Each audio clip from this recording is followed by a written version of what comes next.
Hello, in this video I will be sharing my opinion about why I think the Zambian debt restructuring deal was doomed to fail from the very beginning.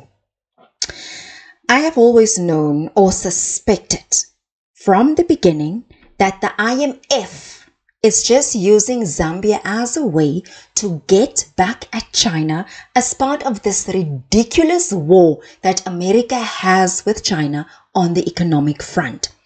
This headline that I saw earlier today, it actually confirmed what I was suspecting. It says here, official creditors rejected Zambian bond rework deal as too generous for bond holders.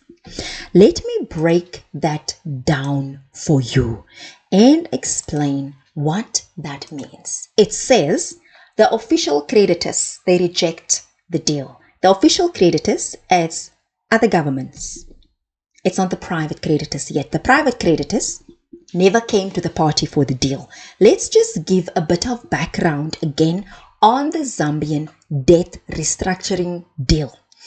Zambia wants 1.5 billion US dollars that from the IMF as a rescue package. Part of the deal is the IMF said, go to all your creditors, arrange a debt restructuring deal, and once we as the IMF are satisfied, then you will get a bailout of 1.4 billion US dollars. I've tried to see whether they have received the money or yet or part of it. That I couldn't determine how much they have gotten of the deal already. So the point is, in October, almost a month ago, the Chinese came to the party and they said, fine, we will then take a 50% cut, which is called a haircut. We will then take a 50% reduction on the debt. So whatever debt Zambia owes us, they only have to pay us half. We'll reduce the interest rate and we will increase the repayment term. That's the Chinese. The IMF now is saying that no, some of the official lenders, they're saying no, we're not happy with the deal because some people are getting too much benefit.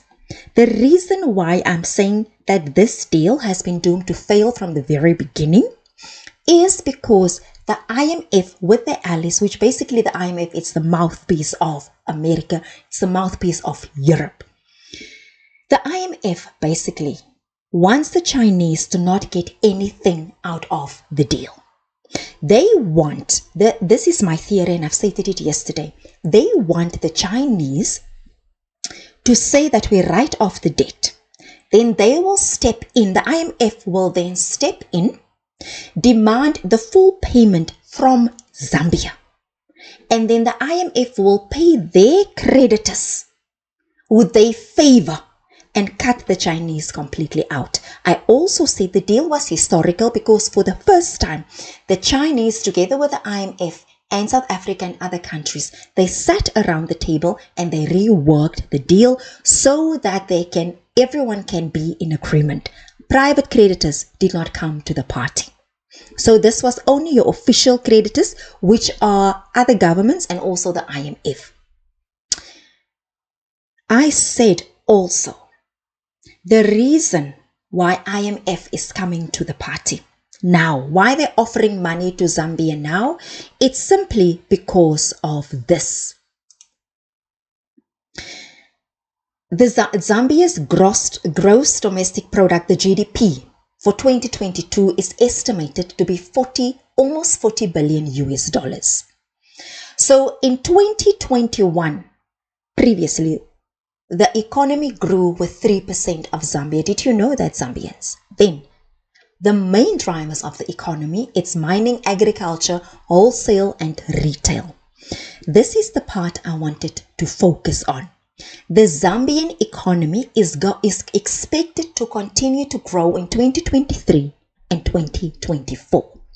And this is now that IMF, I think last year, IMF came to Zambia and said, we will give you money to help you with the debt that you couldn't pay. So the reason why they came, there is higher copper prices. The market confidence in Zambia has also increased. So the moment that Zambia has a space to breathe, that's when IMF says, let's get them again with the debt. Let's put our stranglehold on Zambia so that they cannot get out of debt. So where does this now leave you, Zambians, as a country? Because remember, part of the requirements was to slash the fuel subsidy. So now life is more expensive in Zambia. You are paying more for food, paying more for transport, paying more on your bonds, paying more for rent. Basically, you are struggling to survive in Zambia. But here's an interesting stat that I also want to come to. There is a little known thing happening in sub-Saharan Africa. There's this little pesky thing called the informal sector. Remember, Zambia's GDP, it's almost 40 billion US dollars.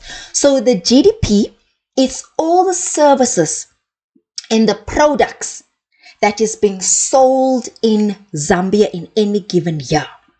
So according to these figures that I think it has been released by the IMF, last year Zambia's GDP was almost 40 billion. So the informal sector, that it's not being recorded, is being disregarded.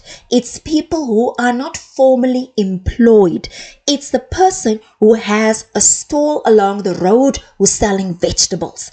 It's the person who gets up and say, today, because I don't have a job, I will try and sell something on my own. These activities, it's agriculture, it's trade and services. It's the self-employed people in Zambia. Do you know how much you contribute to the economy of Zambia? Between the informal sector in Zambia, it's worth between 100 billion to 200 billion kwacha.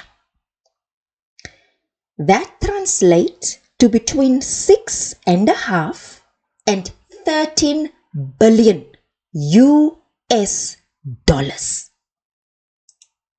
What does that mean? When you take the GDP of Zambia, it's almost 40 billion. But the self-employed, the person living in a rural area, the one who's delivering a service to put food on the table for his family, the one who's not employed by a boss where they earn a salary and pay taxes, that economy, it's between 6.5 and 13 billion US dollars. It's a third of the GDP, almost a third of the GDP of Zambia, and it's completely being disregarded by IMF because they don't know how to collect the figures. Because remember, the GDP figures, it comes from companies and industries and sectors who they give these records, and it's also not a clear reflection. So they give the records to companies who collect the data, and then they rework the data to come up with a number. So why am I bringing the informal sector together with debt, together with the GDP of Zambia?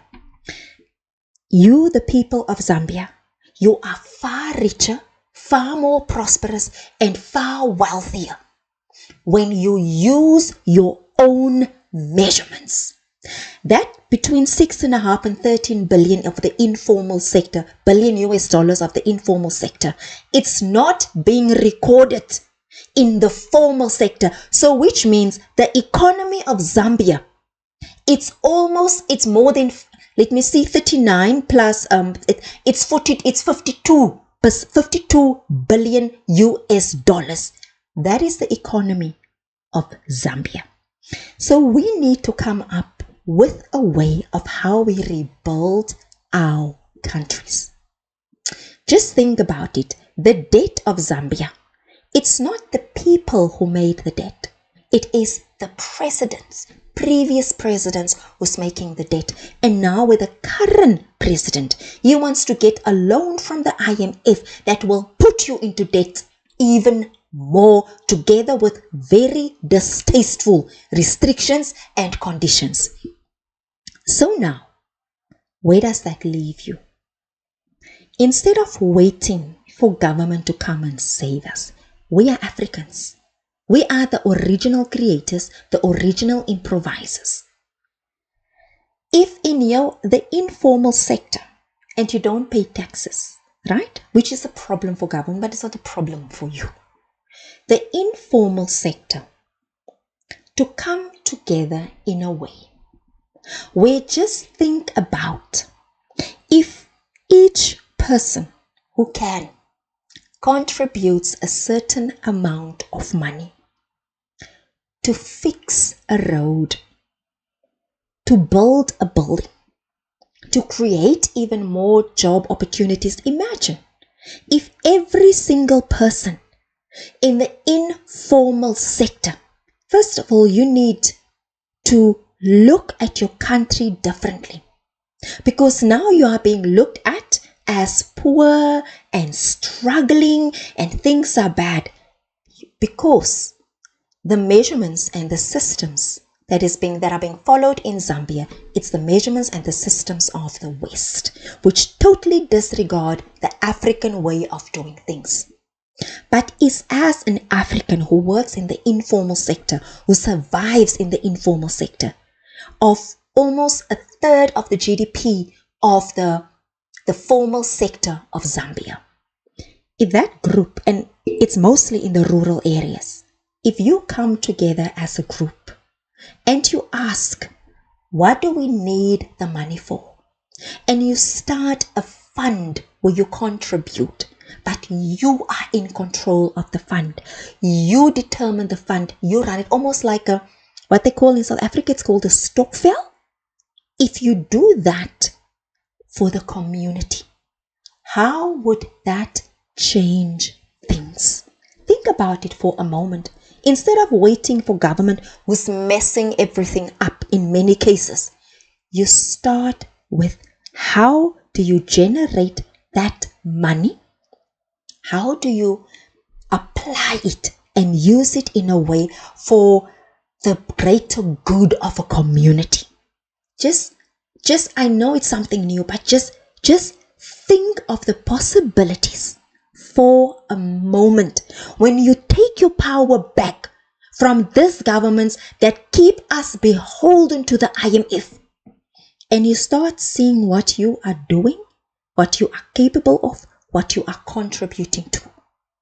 And you start within your own community and you start crowdfunding. Think of the possibilities. And I just want to end off by saying the restructuring deal is dead in the water. They will come up, the IMF and the official creditors will keep on coming up with one hurdle after another. This is not going to happen. Forget about it. Then I also want to ask the other African countries, you are chowing money, especially here. You are chowing money as if it's going out of fashion. What is stopping you in this region, the SADC region, to come together and say, we cannot pay all the debt of Zambia, but we can contribute a certain amount? When are you guys going to start helping each other to build a better Africa, instead of paying lip service, instead of wanting to formalize things, but think of how to improvise and innovate in the informal sector using the African way? I thank you. Let me know what you think. Comment, like, share, subscribe, because we need to take this continent in a different direction. And building starts with you and me, where we have to bypass government if we want to make things work in this